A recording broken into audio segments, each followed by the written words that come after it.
സ്വർണ്ണാഭരണ വിൽപ്പനയിൽ കഴിഞ്ഞ 2.5 പതിറ്റാണ്ടായി മലബാറിൽ ശക്തി പ്രാപിച്ചു വരുന്ന സഫ ജ്വല്ലറിയുടെ ഉടമയും KTB ഗ്രൂപ്പിന്റെ ചെയർമാനുമായ KTMA സലാം.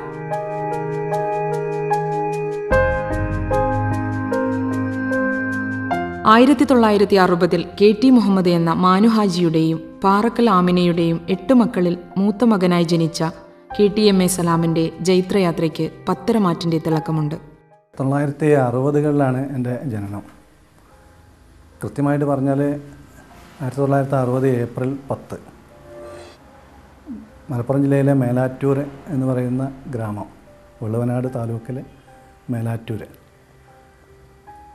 ഏതാണ്ട് ഇപ്പോൾ അരനൂറ്റാണ്ട് മുമ്പത്തെ ഒരു പ്രത്യേകമായൊരു സാമൂഹിക പശ്ചാത്തലം, വിദ്യാഭ്യാസം, അതുപോലെ തന്നെ വ്യവസായം, വാണിജ്യം, ഇതൊക്കൊന്നും ഇന്നത്തെ ഇതുപോലെ അത്ര വിപുലമായിട്ട് പരിചിതമല്ലാത്ത, അല്ലെങ്കിൽ ഈ രീതി അല്ലാത്ത വളരെ പഴയ രീതിയിൽ ഉണ്ടായിരുന്നൊരു ചെറിയ ഗ്രാമം. മേലാറ്റൂർ AMLP സ്കൂളിൽ നിന്ന് പ്രൈമറി വിദ്യാഭ്യാസവും RMH ഹൈസ്കൂളിൽ നിന്ന് സെക്കൻഡറി വിദ്യാഭ്യാസവും പൂർത്തീകരിച്ച സലാം എഴുത്തും പുസ്തക പ്രസാധനവുമായി പ്രയാണം ആരംഭിച്ചു. ഇവിടെ വീടിൻ്റെ ഏറ്റവും അടുത്തുള്ള AMLP സ്കൂൾ എന്ന് പറയുന്ന ഒരു LP സ്കൂളിലാണ് 4ാം ക്ലാസ് വരെയും പഠിച്ചത്. സാധാരണഗതിയിൽ അന്നത്തെ സാഹചര്യത്തിൽ ഈ 4ാം തരത്തോടു കൂടി തന്നെ വിദ്യാഭ്യാസം അവസാനിപ്പിക്കുന്ന എത്രയോ ആളുകൾ ഉണ്ട്. അന്നത്തെ സാമ്പത്തികമായ അവസ്ഥയും സാമൂഹികമായിട്ടുള്ള സാഹചര്യങ്ങളൊക്കെ ആളുകളെ കൂടുതൽ വിദ്യാഭ്യാസത്തിലേക്ക് പോകുന്നതിന് തടസ്സമായിട്ട് നിലനിന്നൊരു കാലമായിരുന്നു. പക്ഷേ ഈ 4ാം ക്ലാസ്സിൽ അവസാനിപ്പിക്കേണ്ടിയിരുന്ന വിദ്യാഭ്യാസം അവിടുന്ന് 2 കിലോമീറ്റർ അപ്പുറമുള്ള RMHS എന്ന് പറയുന്ന മേലാറ്റൂരിൽ ഉള്ള സെക്കൻഡറി സ്കൂളിലേക്ക് കൂടി ചേരാനുള്ള ഒരു ഭാഗ്യം ആ കാലത്ത് എനിക്ക് കിട്ടി. ആ കാലഘട്ടത്തിൽ വിദ്യാഭ്യാസപരമായി പിന്നിൽ നിൽക്കുന്ന മേലാറ്റൂരിൽ നിന്നും സെക്കൻഡറി വിദ്യാഭ്യാസം പൂർത്തീകരിക്കാനായത് തൻ്റെ ജീവിതത്തിലെ മഹാഭാഗ്യമായെന്ന് സലാം സാക്ഷ്യപ്പെടുത്തുന്നു. എൻ്റെ പല സഹപാഠികളും 4ാം ക്ലാസ്സിൽ അവസാനിപ്പിച്ചപ്പോൾ എനിക്ക് 4ാം ക്ലാസ്സിന് മുകളിലേക്ക് പഠിക്കാനുള്ള പ്രത്യേക സാഹചര്യം അന്ന് കിട്ടി. അതൊരു വലിയ ഭാഗ്യമായിട്ട് ഞാൻ കരുതുകയാണ്. മേലാറ്റൂരിലെ RMH ഹൈസ്കൂൾ എന്ന് പറയുന്ന അരനൂറ്റാണ്ട് മുമ്പത്തെ അന്നത്തെ ആ കാലഘട്ടത്തിലെ വിദ്യാഭ്യാസവുമായിട്ട് താല്പര്യമുള്ള ആളുകൾ ഒരു സ്ഥാപനം നട്ടു വളർത്തിയപ്പോൾ അതിൻ്റെ ഫലം യഥാർത്ഥത്തിൽ അനുഭവിച്ച എന്നെപ്പോലെയുള്ള ഒരുപാട് ആളുകളാണ്. മേലാറ്റൂരിനെ പ്രത്യേകിച്ച് പുറത്തേക്ക് അറിയപ്പെടുന്നതിൽ ഈ RMHS എന്ന് പറയുന്ന ചെറിയ സ്ഥാപനം വഹിച്ച പങ്ക് വളരെ വലുതാണ്. മേലാറ്റൂർ രാധാകൃഷ്ണൻ, മേലാറ്റൂർ രവിവർമ്മ, പലക്കി നാരായണൻ പോലെയുള്ള ഒരുപാട് പ്രഗത്ഭരായിട്ടുള്ള ആളുകളെ സംഭാവന ചെയ്ത ഒരു നാടാണിത്. ഇവിടെ കലയും സാഹിത്യവും ഒക്കെ പ്രത്യേകിച്ച് ഒരു താല്പര്യമുണർത്തിയിരുന്ന ക്ലബ്ബുകളും വായനശാലകളുമൊക്കെ ഉണ്ടായിരുന്നു. ഈ ക്ലബ്ബുകളും വായനശാലകളും ഒരളവോളം ഭാഷ പഠിക്കാനും അതുപോലെ തന്നെ കലാരംഗത്ത്, കായിക രംഗത്തൊക്കെ കുറച്ചുകൂടി താല്പര്യം എടുക്കാനും സാധിച്ചു എന്നുള്ളത് നന്ദിപൂർവ്വം ഞാൻ അനുസ്മരിക്കുകയാണ്.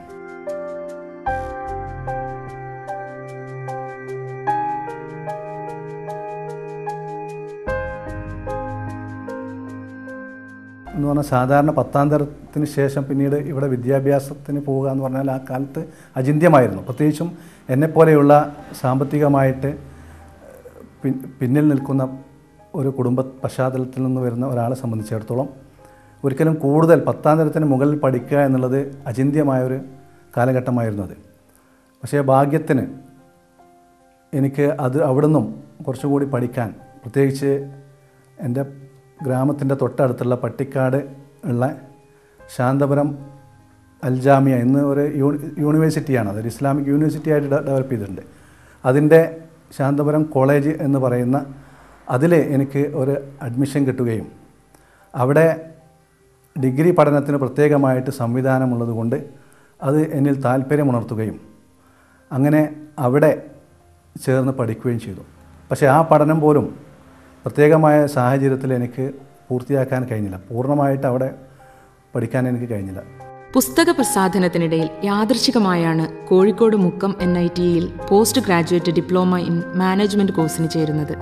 NITയിൽ നിന്നും ഡിപ്ലോമ കരസ്ഥമാക്കിയതായിരുന്നു തൻ്റെ ജീവിതത്തിൽ വഴിത്തിരിവായതെന്ന് സലാം ഓർത്തെടുക്കുന്നു. പത്രങ്ങളായിരുന്ന ചന്ദ്രിക ദിനപത്രം, അതുപോലെ തന്നെ ലീഗ് ടൈംസ് ദിനപത്രം,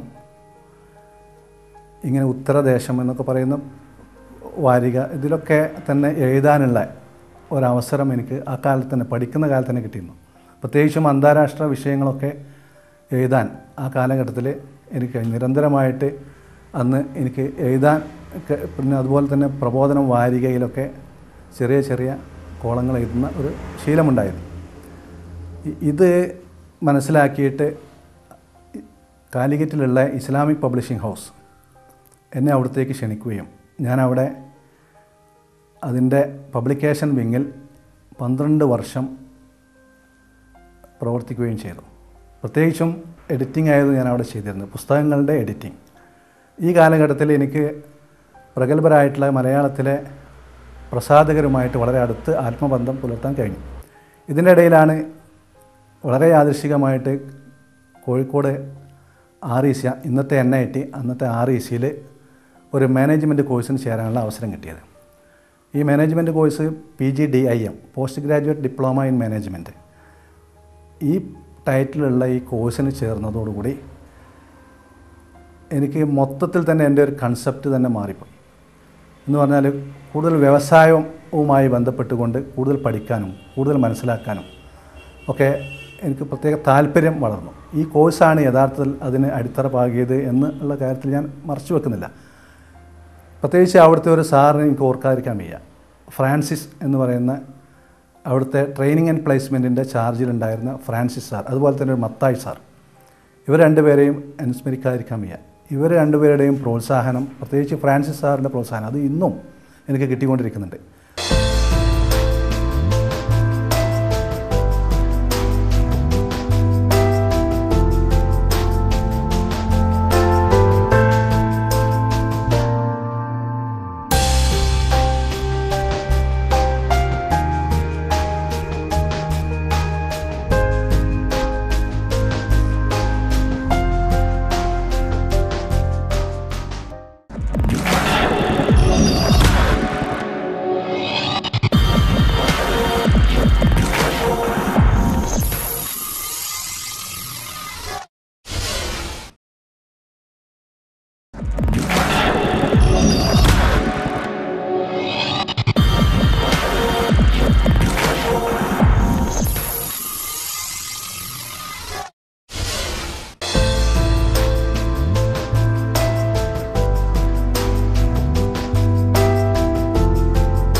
അക്കാലത്ത് കോഴ്സിന്റെ ഭാഗമായി ഹോളോബ്രിക്സ് നിർമ്മാണവുമായി ബന്ധപ്പെട്ട പ്രൊജക്റ്റ് ചെയ്യാനായത് ഹോളോബ്രിക്സ് സംരംഭം തുടങ്ങാൻ പ്രേരണയായി. അങ്ങനെ 1987 60,000 രൂപ മുതൽ മുടക്കിൽ മേലാറ്റൂരിൽ ഒരു ഹോളോബ്രിക്സ് യൂണിറ്റിന് തുടക്കം കുറിച്ചു. കോഴ്സിൻ്റെ ഭാഗമായിട്ട് ഞാൻ ചെയ്ത പ്രൊജക്റ്റ് ഈ ഹോളോ ബ്ലോക്ക് നിർമ്മാണവും അതുമായി ബന്ധപ്പെട്ടുകൊണ്ടുള്ളതായിരുന്നു. അപ്പോൾ ഈ ഹോളോ ബ്ലോക്ക് ഏതാണ്ട് 25 കൊല്ലം മുമ്പാണ്. ഹോളോ ബ്ലോക്ക് ആ കാലഘട്ടത്തിൽ ഇവിടെ ഇങ്ങനെ പതുക്കെ ഇങ്ങനെ അംഗീകരിച്ച് വരുന്ന ഒരു കാലഘട്ടമാണ്. പ്രത്യേകിച്ച് അതൊരു ലോഡ് ബെയറിംഗ് ആയിട്ട് ഉപയോഗിക്കാൻ ആളുകൾ മടിച്ചിരുന്ന കാലം. ഈ ലോഡ് കൊടുക്കാതെ പാരപ്പറ്റ്, മതിൽ പോലെയുള്ള കാര്യങ്ങൾക്കായിരുന്നു അത് ഉപയോഗിച്ചുകൊണ്ടിരുന്നത് കാര്യമായിട്ടും. അപ്പോൾ ഇത് ഈ ലോഡ് ബെയറിംഗ് ആണ് എന്ന് ബോധ്യപ്പെടുത്തേണ്ട, പ്രത്യേകിച്ച് മലബാർ മേഖല, തെക്കൻ ഭാഗത്തൊക്കെ കുറച്ചും കൂടി ആളുകളുടെ ഇടയിൽ ബോധമുണ്ടായിരുന്നു. പക്ഷേ മലബാർ മേഖലയിൽ അതിനെക്കുറിച്ച് വലിയ ഒരു, പ്രത്യേകിച്ച് അതിൻ്റെ ക്വാളിറ്റിയുമായി ബന്ധപ്പെട്ടുകൊണ്ട് ആളുകൾക്ക് അത്ര അവയർനെസ് ഉണ്ടായിരുന്നില്ല. അപ്പോൾ ഇതിൻ്റെ ഒരു പോരായ്മയായി മനസ്സിലാക്കിക്കൊണ്ട് ഞാൻ ചെറിയ ഈ കോഴ്സ് കഴിഞ്ഞ ഉടനെ തന്നെ അവിടുന്ന് ഈ ചെറിയ യൂണിറ്റ് KTB ഹോളോബ്രിക്സ് എന്ന പേരിൽ മേലാറ്റൂരിൽ ചെറിയൊരു യൂണിറ്റ് സ്ഥാപിച്ചു. ഈ ഹോളോ ബ്ലോക്ക് യൂണിറ്റിൻ്റെ സംസ്ഥാപനമാണ് യഥാർത്ഥത്തിൽ എൻ്റെ വ്യവസായ രംഗത്തുള്ള ചുവടുവെപ്പിൻ്റെ ആദ്യപടി. ശാസ്ത്രീയമായ നിർമ്മാണ പ്രക്രിയയും ഗുണമേന്മയും ഹോളോബ്രിക്സ് സംരംഭം ജനങ്ങൾക്കിടയിൽ പ്രചാരം നേടാൻ സഹായകമായി. ആവശ്യക്കാരുടെ എണ്ണം ഗണ്യമായി വർദ്ധിച്ചതോടെ ഹൈഡ്രോളിക് മെഷീൻ ഉപയോഗിച്ച് പെരിന്തൽമണ്ണയിലും വെങ്ങൂരിലും യൂണിറ്റുകൾ ആരംഭിച്ചു. REC എന്നുള്ള മിക്സ് റേഷ്യോ അതിൻ്റെ അവിടെ നിന്നുള്ള ടെക്നോളജി കൃത്യമായിട്ട് ഇംപ്ലിമെൻറ്റ് ചെയ്യാൻ വളരെ നിഷ്കർഷയോടുകൂടി തന്നെ ശ്രദ്ധിച്ചു. ക്വാളിറ്റിയാണ് നമ്മളുടെ ഏത് കാര്യത്തിൻ്റെയും, പ്രത്യേകിച്ച് വ്യവസായ രംഗത്തൊക്കെ ആകുമ്പോൾ ഏത് പ്രൊഡക്റ്റ് ആണെങ്കിലും അതിൻ്റെ ക്വാളിറ്റി ആണ് അതിൻ്റെ അടിത്തറ എന്ന് മനസ്സിലാക്കിക്കൊണ്ട് തന്നെ അതിൻ്റെ ക്വാളിറ്റിയിൽ പ്രത്യേകിച്ചും ക്വാളിറ്റി അതിൻ്റെ പ്രൊഡക്റ്റിലും അതിൻ്റെ സർവീസിലും നമ്മൾ പ്രത്യേകമായിട്ട് തന്നെ നിഷ്കർഷിച്ചു. അത് ആ ഒരു ശ്രദ്ധ പിന്നീട് വന്ന ഓരോ പ്രൊജക്റ്റിലും നമ്മൾ വളരെ കൃത്യമായിട്ട് തന്നെ ഞങ്ങൾ ശ്രദ്ധിച്ചിട്ടുണ്ടായിരുന്നു. ഒപ്പം തന്നെ സിമൻറ്റ് മാനുഫാക്ചേഴ്സ് അസോസിയേഷൻ എന്ന സംഘടനയ്ക്ക് രൂപം നൽകുകയും ചെയ്തു. ഹോളോ ബ്ലോക്ക് നിർമ്മാതാക്കളെ മുഴുവൻ വിളിച്ചു കൂട്ടിയിട്ട് ഞാനും എൻ്റെ ചില സുഹൃത്തുക്കളും ഒരുമിച്ച് കൂടി ഇവരെല്ലാം വിളിച്ചു കൂട്ടി മലപ്പുറത്ത് വിളിച്ചു കൂട്ടി എന്താണ് ഇതിൻ്റെ ടെക്നോളജി എന്ന് REC എന്നുള്ള അതിൽ എക്സ്പേർട്ടായിട്ടുള്ള ആളുകളെ വിളിച്ചു കൊണ്ടുവന്ന് ക്ലാസ് എടുക്കുകയും അതിന് ഹോളോ ബ്ലോക്കിൻ്റെ ടെക്നോളജിയെക്കുറിച്ചിട്ടുള്ള ഒരു സാമാന്യമായ ഒരു ബോധം എല്ലാ നിർമ്മാതാക്കളിലും ഉണ്ടാക്കാൻ ശ്രമിച്ചു. അന്ന് തന്നെ അതിനൊരു അസോസിയേഷൻ രൂപീകരിക്കുകയുണ്ടായി. ഈ hollow block manufacturers association, cement hollow block manufacturers association എന്ന പേരിൽ ഒരു അസോസിയേഷന് രൂപം കൊടുക്കുകയും ഇതിൻ്റെ തുടക്കത്തിൽ തന്നെയുള്ള അതിൻ്റെ പ്രസിഡൻ്റായിട്ട്, അതിൻ്റെ ജില്ലാ പ്രസിഡൻ്റായിട്ട് ഇപ്പോൾ ഞാനാണ് വർക്ക് ചെയ്യുന്നത്. ഹോളോ ബ്രിക്സ് സംരംഭം പച്ചപിടിച്ച അതേ കാലഘട്ടത്തിൽ തന്നെ സ്വന്തം നാടായ മേലാറ്റൂരിനടുത്തുള്ള ഉച്ചാരക്കടവിൽ സഫ എന്ന പേരിൽ സഹോദരങ്ങളുമായി ചേർന്ന് ജ്വല്ലറി ആരംഭിച്ചു.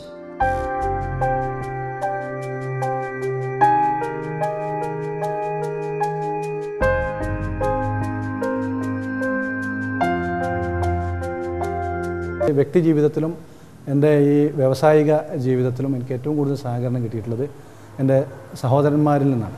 ആഴ്ചയിൽ ഒരു പ്രാവശ്യം ഞങ്ങൾ എല്ലാവരും ഒരുമിച്ച് കൂടും. പ്രത്യേകിച്ച് മാതാപിതാക്കളുടെ കൂടെ ഒരുമിച്ച് ഇരിക്കും.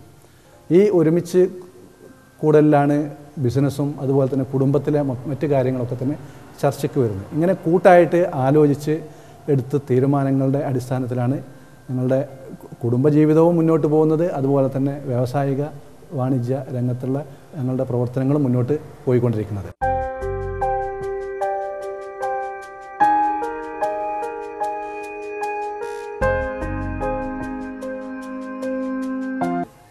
ആയിരത്തി 1990 സഫ ജ്വല്ലറി ആരംഭിക്കുന്നത്. ഞങ്ങൾക്ക് മനസ്സിലാക്കിയതുപോലെ സഫ എന്ന് പറഞ്ഞാൽ പ്യുവർ അല്ലെങ്കിൽ പരിശുദ്ധം എന്നൊക്കെയാണ് അതിൻ്റെ അർത്ഥം. അതൊരു അറബി വേർഡാണ്. പരിശുദ്ധമായ സ്വർണം കൊടുക്കുക എന്നുള്ളതായിരുന്നു നമ്മുടെ ഒരു കൺസെപ്റ്റ് തുടങ്ങുമ്പോൾ തന്നെ. എന്തുകൊണ്ട് 2 പതിറ്റാണ്ട് മുമ്പ് അങ്ങനെ ഒരു കൺസെപ്റ്റിലേക്ക് വന്നു ചോദിച്ചാൽ, അന്ന് അത്ര പരിശുദ്ധമായിട്ടുള്ള സ്വർണ്ണാഭരണ വിപണി അത്ര പരിശുദ്ധമായ രീതിയിലായിരുന്നില്ല എന്ന് പറഞ്ഞാൽ നമുക്കൊക്കെ അറിയാവുന്നതുപോലെ. അവിടെ ഒരു മാറ്റം ഉണ്ടാക്കുക എന്നുള്ളതായിരുന്നു നമ്മുടെ ഉദ്ദേശം. അത് കൊണ്ട് തന്നെ നമ്മൾ തുടക്കം മുതൽ അതിൻ്റെ പരിശുദ്ധി, സ്വർണത്തിൻ്റെ ആഭരണത്തിൻ്റെ പരിശുദ്ധിയിൽ നമ്മൾ വളരെ കർശനമായ നിഷ്കർഷ പുലർത്തിയിരുന്നു. അത് ഉണ്ടാക്കുന്നിടത്തും അത് കൊടുക്കുന്നിടത്തും ഒക്കെ തന്നെ ആ ഒരു കണിശത പുലർത്തിയിട്ടുണ്ടായിരുന്നു. അതുകൊണ്ട് പ്രോഡക്റ്റിലും അതുപോലെ തന്നെ അതിൻ്റെ സർവീസിലും സഫ ജ്വല്ലറി അതിൻ്റെ ക്വാളിറ്റിയിൽ എപ്പോഴും എല്ലാവരെക്കാളും മുമ്പിൽ എന്ന് വേണമെങ്കിൽ തന്നെ പറയാം.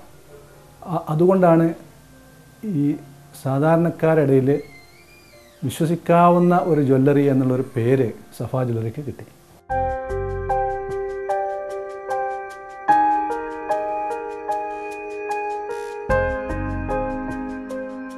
പേരുപോലെ തന്നെ ജനഹൃദയങ്ങളിൽ പരിശുദ്ധി നിറച്ചു.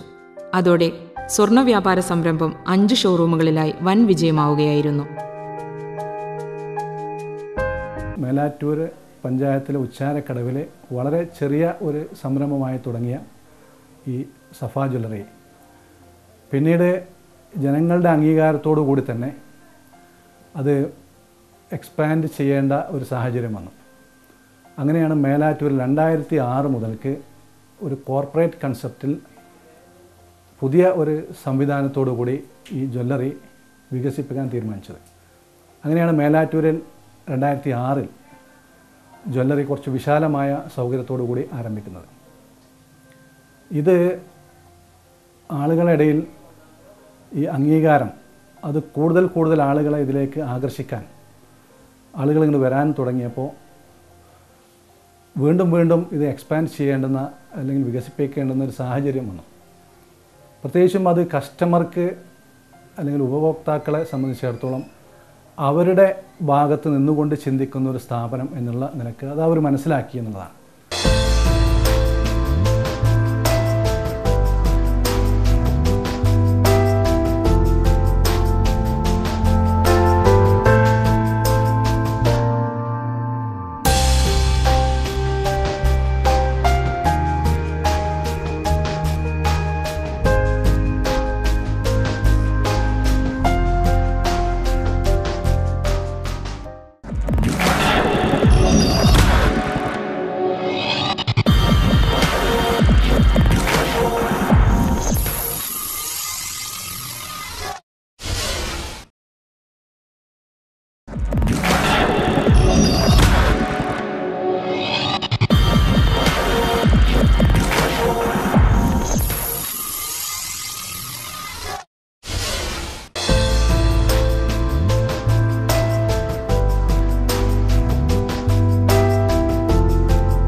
വിശ്വാസ്യതയും ഉപഭോക്താക്കളോടുള്ള സമീപനവും ഗുണമേന്മയുമാണ് ഇതിനോടകം തന്നെ സഫ ജ്വല്ലറി വളരാൻ സഹായകമായതെന്ന് സലാം പറയുന്നു.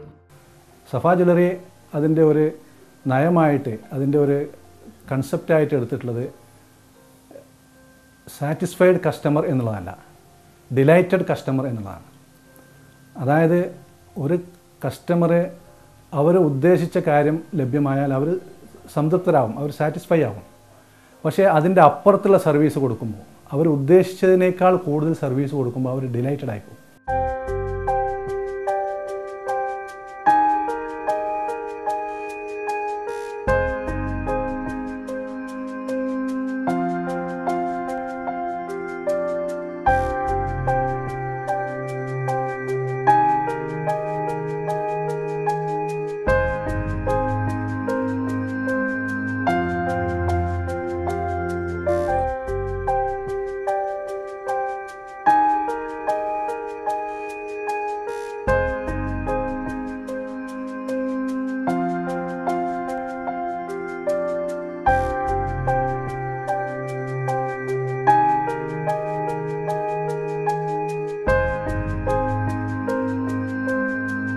അതോടൊപ്പം തന്നെ ഈ സ്വർണ്ണാഭരണ വിപണനം അത് ആളുകൾക്കിടയിൽ സ്വീകാര്യത നേടിയപ്പോൾ സ്വാഭാവികമായും അതിൻ്റെ നിർമ്മാണത്തിലേക്ക് കുറിച്ച് കൂടി ആലോചിക്കേണ്ടുന്ന ഒരു സാഹചര്യം നിലവിൽ വന്നു. അത് എപ്പോഴും ഈ പ്രോഡക്റ്റിൻ്റെ ക്വാളിറ്റി സ്വന്തം പണിശാലയിൽ നിർമ്മിക്കുമ്പോൾ കുറച്ചുകൂടി കൃത്യമായിട്ട് നിരീക്ഷിക്കുവാനും കൃത്യമായിട്ട് ഉറപ്പുവരുത്തുവാനും സാധിക്കും എന്നുള്ളത് കൊണ്ടാണ് അങ്ങനെ ആഭരണ നിർമ്മാണത്തിലേക്ക് തിരിഞ്ഞത്. അങ്ങനെ മേലാറ്റൂരിൽ സഫ ജ്വല്ലറിയുടെ സഫ ജ്വൽ മാനുഫാക്ചേഴ്സ് എന്ന സ്ഥാപനം ആരംഭിച്ചു. ഇപ്പോൾ ഫലത്തിൽ സഫ ജ്വല്ലറി എന്ന് പറഞ്ഞാൽ ജ്വല്ലറിയാണ്. ജ്വല്ലറികൾക്ക് കൂടി ആഭരണങ്ങൾ നൽകുന്ന ഒരു ജ്വല്ലറി ആയിട്ട് സഫ ജ്വല്ലറി വളർന്നു കഴിഞ്ഞിരിക്കുകയാണ്. മാതാപിതാക്കളുടെ പ്രാർത്ഥനയും മാനസികമായ പിന്തുണയുമാണ് KTMA സലാമിൻ്റെ വിജയവീതിയിൽ മുതൽക്കൂട്ടായത്. കുടുംബം, എൻ്റെ മാതാപിതാക്കളാണ് എനിക്ക് ആദ്യമായിട്ട് അനുസ്മരിക്കാനുള്ളത്. അവർ KT മാനുഹാജി എന്ന് പറയുന്ന പിതാവും അതുപോലെ തന്നെ ആമിന എന്ന് പറയുന്ന മാതാവും, ഇവർ രണ്ടുപേരുമാണ് ജീവിതത്തിൽ, അത് എല്ലാവരെയും പോലെ എൻ്റെയും ജീവിതത്തിൻ്റെ തുടക്കത്തിലും ഇപ്പോഴും ഇത്ര വയസ്സായിട്ട് പോലും ഇപ്പോഴും അവരുടെ ഒരു ആശ്രിതത്വം എന്നിലുണ്ട്. അതായത് അവരെ ആശ്രയിക്കാണ്ട് ഏത് കാര്യത്തിനും അവരുമായി കൂടി ആലോചിക്കാണ്ട് ഞാനൊരു സംരംഭവും തുടങ്ങാറില്ല.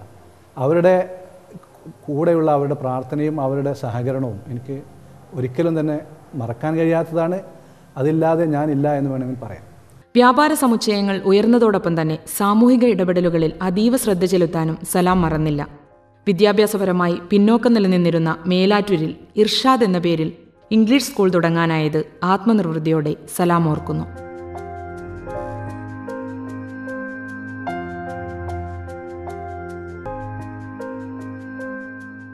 വിദ്യാഭ്യാസപരമായിട്ട് മൊത്തം മലബാറിൻ്റെ പിന്നോക്കാവസ്ഥയുടെ ഭാഗമായിട്ട് തന്നെ ഈ പ്രദേശത്തും വേണ്ടത്ര വിദ്യാഭ്യാസ സൗകര്യങ്ങളില്ലാതിരുന്ന ഒരു കാലഘട്ടത്തിൽ പ്രത്യേകിച്ച് ഏതാണ്ട് 20 കൊല്ലം മുമ്പ് നല്ല വിദ്യാഭ്യാസം നൽകുക, ആധുനിക വിദ്യാഭ്യാസം നൽകുക എന്ന ഒരു കൺസെപ്റ്റിൽ നിന്ന് കുറച്ച് ആളുകൾ കൂടി രൂപം കൊടുത്താണ് ഇർഷാദ് ഇംഗ്ലീഷ് സ്കൂൾ എന്ന് പറയുന്ന ഈ സ്ഥാപനം. ഇത് CBSE അംഗീകാരമുള്ള ഈ പ്രദേശത്തെ ആദ്യ വിദ്യാലയമാണ് ഇർഷാദ് ഇംഗ്ലീഷ് സ്കൂൾ. അക്കാഡമിക് തുടക്കം മുതൽ തന്നെ ഇവിടെ ശ്രദ്ധിച്ച കാര്യം ഇതിൻ്റെ അക്കാഡമിക്കലായിട്ടുള്ള എക്സലൻസി, നല്ല ക്വാളിറ്റി വിദ്യാഭ്യാസം നൽകുക എന്നുള്ളതായിരുന്നു. ഫലത്തിൽ ഈ 20 വർഷത്തെ ചരിത്രം നമ്മുടെ ആ തുടക്കത്തിലുണ്ടായിരുന്ന ലക്ഷ്യം ഏതാണ്ട് സഫലമായി കൊണ്ടിരിക്കുന്നു എന്നുള്ളതാണ് കാണിച്ചുകൊണ്ടിരിക്കുന്നത്. ഇപ്പോൾ കഴിഞ്ഞ എൻട്രൻസ് പരീക്ഷയിൽ 6ാം റാങ്ക് കിട്ടിയ വിദ്യാർത്ഥി ഈ സ്കൂളിൽ LKG മുതൽ 10th വരെ പഠിച്ച വിദ്യാർത്ഥിയാണ്. ഇങ്ങനെ ഒരുപാട് കുട്ടികൾ പ്രൊഫഷണൽ രംഗത്ത് ഈ പ്രദേശത്ത് നിന്ന് ഒരുപാട് കുട്ടികൾ വളരെ ഉയർന്ന തലത്തിൽ എത്തിപ്പെട്ടതിൻ്റെ ഒരു വലിയ കാരണം ഈ സ്ഥാപനമാണ്. ഇന്ന് ഈ ഇർഷാദ് ഇംഗ്ലീഷ് സ്കൂളിൻ്റെ മാനേജർ എന്നുള്ള സ്ഥാനമാണ് എനിക്ക് ഇവിടെ ഉള്ളത്. കൃഷിയിലും KTB ഗ്രൂപ്പ് വിജയവീതി ഒരുക്കി കഴിഞ്ഞു. KTB ഗ്രീൻ എന്ന പേരിൽ ആഗ്രോ നഴ്സറി, ലാൻഡ്സ്കേപ്പിംഗ് തുടങ്ങിയ ഒരു പ്രൊജക്ട് KTB ഗ്രൂപ്പിന്റെ മേൽനോട്ടത്തിൽ നടന്നുവരുന്നുണ്ട്.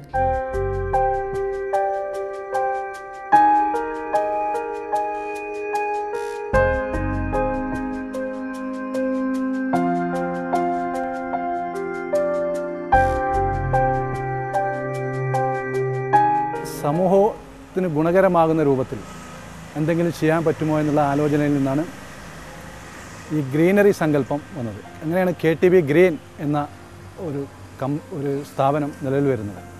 ഈ KTB ഗ്രീൻ ഇപ്പം നിങ്ങൾ കാണുന്നത് പോലെ ഇത് എല്ലാത്തരം ചെടികളുടെയും എല്ലാത്തരം അവൈലബിളായിട്ടുള്ള എല്ലാത്തരം ചെടികളും അവയുടെ വിത്തുകളും ഒക്കെ ഇവിടെ ഒരുമിച്ച് ചേർത്തിട്ടുണ്ട്. ഇത് പ്രത്യേകിച്ച് കേരളത്തിൻ്റെ പ്രത്യേകമായിട്ടുള്ള സാഹചര്യത്തിൽ ഇന്നത്തെ കാലത്ത് ഈ പച്ചപ്പ് ഇല്ലാണ്ടായിക്കൊണ്ടിരിക്കുന്ന പ്രത്യേകമായ സാഹചര്യത്തിൽ ഇത് പച്ചപ്പ് നിലനിർത്തണം എന്നുള്ള ഒരു കൺസെപ്റ്റിൽ നിന്നാണ് ഇത് രൂപം കൊണ്ടിട്ടുള്ളത്.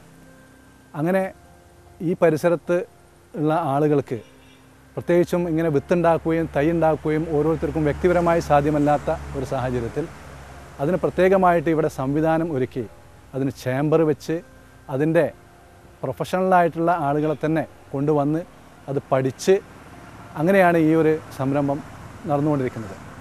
ഇന്ത്യയിലെ ഏറ്റവും മികച്ച ഇന്റീരിയർ ഡിസൈനോടുകൂടിയ ജുവലറി റീറ്റെയിൽ ഷോപ്പിനുള്ള ഇൻസ്റ്റിറ്റ്യൂട്ട് ഓഫ് ഇന്ത്യൻ ഇന്റീരിയർ ഡിസൈനേഴ്സിന്റെ അവാർഡ് നേടിയ സഫ ജ്വല്ലേഴ്സിന് 2020 ആകുമ്പോഴേക്കും ഇന്ത്യക്കകത്തും പുറത്തും 30ഓളം ബ്രാഞ്ചുകൾ തുടങ്ങാനാവുമെന്ന പ്രതീക്ഷയിലാണ് KTMA സലാമും KTB ഗ്രൂപ്പും. ഈ 2020 ആകുമ്പോഴേക്കും ഇന്ത്യക്കകത്തും പുറത്തുമായിട്ട് 30ഓളം സ്ഥാപനങ്ങൾ ലക്ഷ്യമിടുന്നുണ്ട്. ഇത് തീർച്ചയായിട്ടും ഇതിൻ്റെ പിന്നിലുള്ള ഇതിൻ്റെ ശക്തി എന്ന് പറയുന്നത് ഞാൻ നേരത്തെ സൂചിപ്പിച്ചതുപോലെ ഞങ്ങളുടെ ഡയറക്ടർമാരും അതോടൊപ്പം തന്നെ വളരെ ട്രെയിൻഡായിട്ടുള്ള കോർപ്പറേറ്റ് ട്രെയിനിങ് കിട്ടിയിട്ടുള്ള ഞങ്ങളുടെ സ്റ്റാഫുമാണ്.